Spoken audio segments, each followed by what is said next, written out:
First ever factory outlet Mukunda jewelleries KBHP Somajiguda Suchitra Hanamkonda Kothapet Chandanagar Khammam. నమస్తే రమగారు. నమస్తే జయ.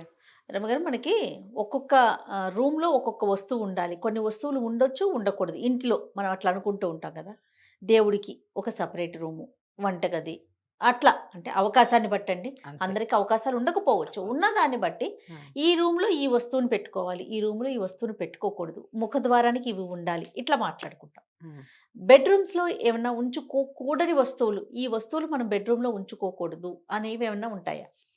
పూర్వం మనకి పడక గదులు ప్రత్యేకంగా ఉన్నట్టు కనపడలేదు జయ. ఓకే. రాజుగారుల అంతఃపురాల వ్యవహారం వేరు. ఆ, మనకి రాచరికాలు పోయే చానాళ్ళు అయిపోయి. రాజులు ఎంతమంది ఉంటారు?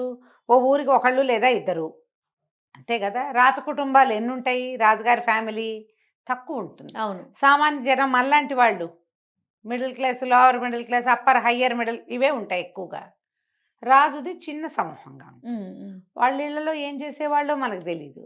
ఇప్పుడు మనకి తెలిసింది ఓ 100-150 ఏళ్ల నుంచి సెపరేట్ బెడ్రూములు ఉండటము, అది మన చిన్నప్పుడే మనకు తెలియదు కదా, చాలా తక్కువ.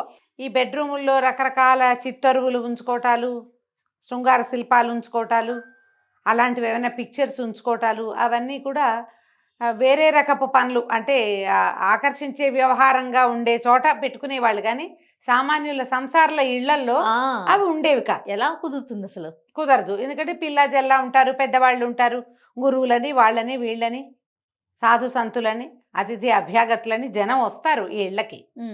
ప్రత్యేకంగా గదులు మెయింటైన్ చేసే విధానం అసలు ఉండేది కాదు. ఇప్పుడు మనకు వచ్చింది. ఎంత చిన్న ఇదైనా ఒక single bedroom, double bedroom, triple bedroom, ఒక ఓన్లీ సింగిల్ బెడ్రూమ్, మీరు అన్నట్టుగా ఒకటే బెడ్రూమ్ అంతే. అట్లా కూడా వచ్చేసింది కదా. వచ్చింది 3 గదులు, ఒక హాలు, బెడ్రూము, కిచెను అందరికీ సామాన్యంగా కనపడుతుంది. ఒక రూమ్లోనే లేదా 2 గదుల్లోనే ఉండే వాళ్ళు కూడా ఉన్నారు. ఆ ఒక రూమ్లో అంటే ఓ మంచం అందులోనే ఉంచుకుంటాం. ఇది వరకు మంచాల సంస్కృతి కూడా లేదు. క్రమంగా మనకి ఒక బెడ్ ఉండటం అనేది పర్మనెంట్గా, బెడ్కి ఒక ప్లేస్ ఉండటం అనేది వచ్చేసింది.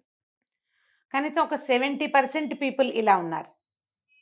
మరీ చిన్న కుటుంబాలు అయితే చెప్పలేం, కానీ అవును, చాపలు గీపలు ఏవో వేసుకోవటం, మంచాలు ఎత్తి పెట్టుకునే మంచాలు ఉంటాయి. సాధారణంగా ఒక 50-70% ఇళ్లలో ఖచ్చితంగా ఒక్క బెడ్ అయినా వేసి ఉన్నది ఉంటుంది. ఇప్పుడు ఆ బెడ్ ఎక్కడుందో అదే కదా బెడ్రూమ్ అనుకోవాలి, అంతేగా కదా. మళ్ళీ దీనికి వాస్తులు ఉంటాయి. ఇందులో పెద్దవాళ్ళు, కుటుంబ పెద్ద నైరుతిలో ఉండాలి, పిల్లలు ఏదో వాయువ్యం ఏవో చెప్తారు పెద్దవాళ్ళు. ఈ రకంగా పోతుంది అనుకో. ఒక బెడ్ రూము అనగానే ఇందులో ఏం పెట్టాలి, ఏం పెట్టకూడదు మనకేం తెలియదు, ఏదో చేస్తాం, మనకు అదే ఉంది ఆ గది.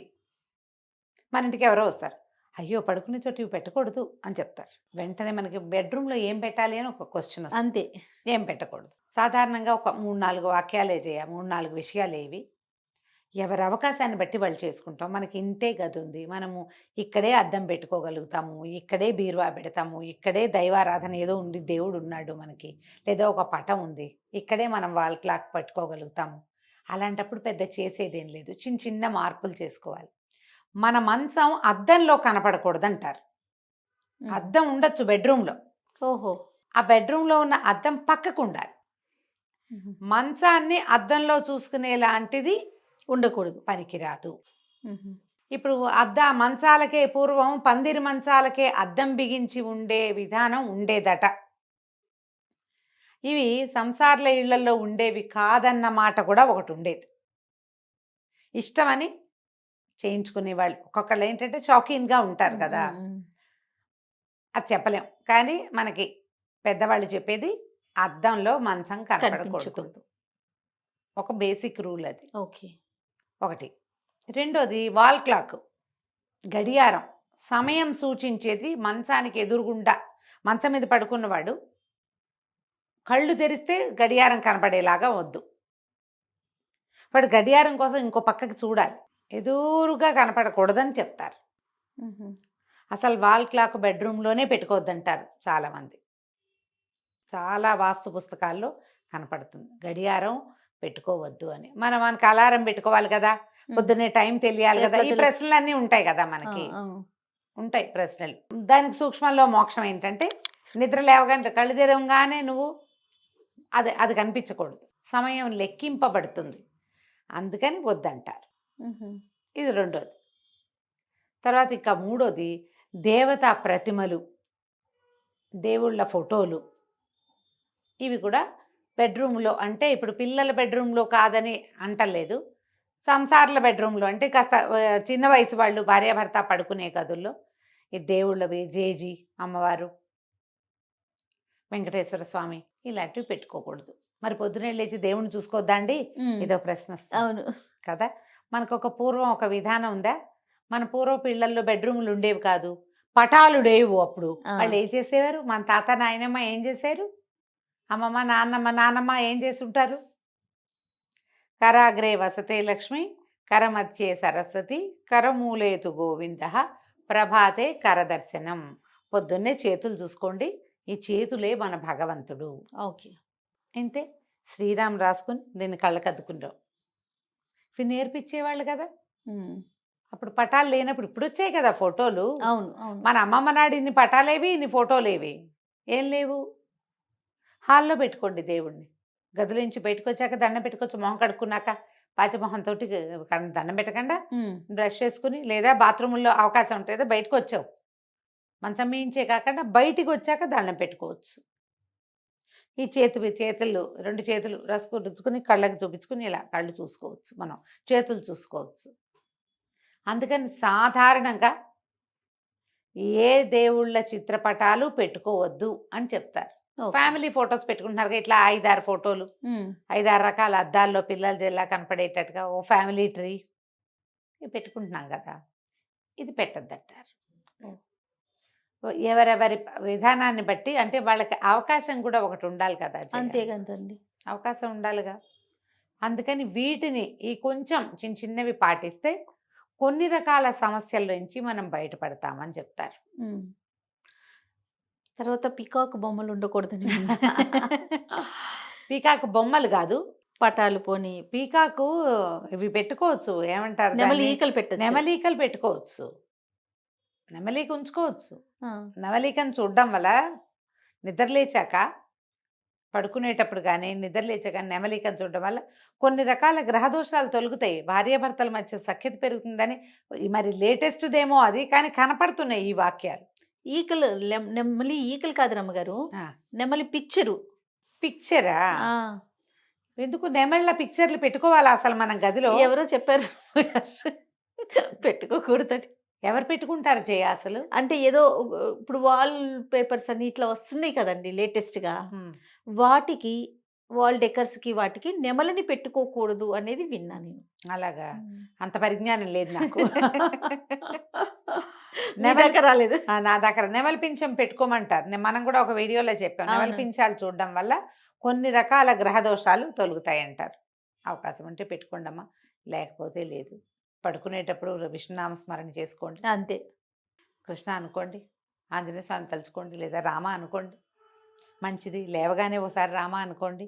మీరు ఏమైనా చూసటాలు చూడకపోవటాలు ఏమీ లేవు, ఇక నోరే అంతే. మన బ్రెయిన్ యాక్టివ్గా అయిపోతుంది, ఆ పనులు చెయ్యొచ్చు.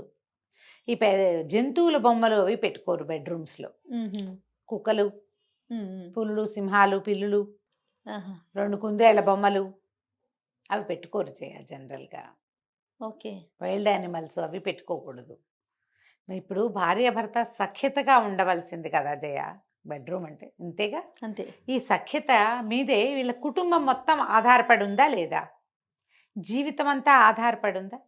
ఇక్కడ నీకు ప్రశాంతతని కలిగించాలి, సుఖవంతమైన నిద్ర ఉండాలి, శుభ్రమైన పక్కలు, కాళ్ళు చేతులు కడుక్కోవటం, కాళ్ళు కడుక్కోవటం, తడి కాళ్ళతో మంచం ఎక్కి పడుకోకుండా కాళ్ళు తుడుచుకోవటం, కాళ్ళు తుడుచుకుని పడుకోవాలి. ఏదో కృష్ణరామ అనుకోవటం, దేవుని తలుచుకుని పడుకుంటాం, ప్రేయర్ చేసి పడుకుంటారు కదా. నిద్రపోయేటప్పుడు ఒక మాట దైవనామస్మరణ చేసుకోవటం, ఇలాంటివి మంచివి.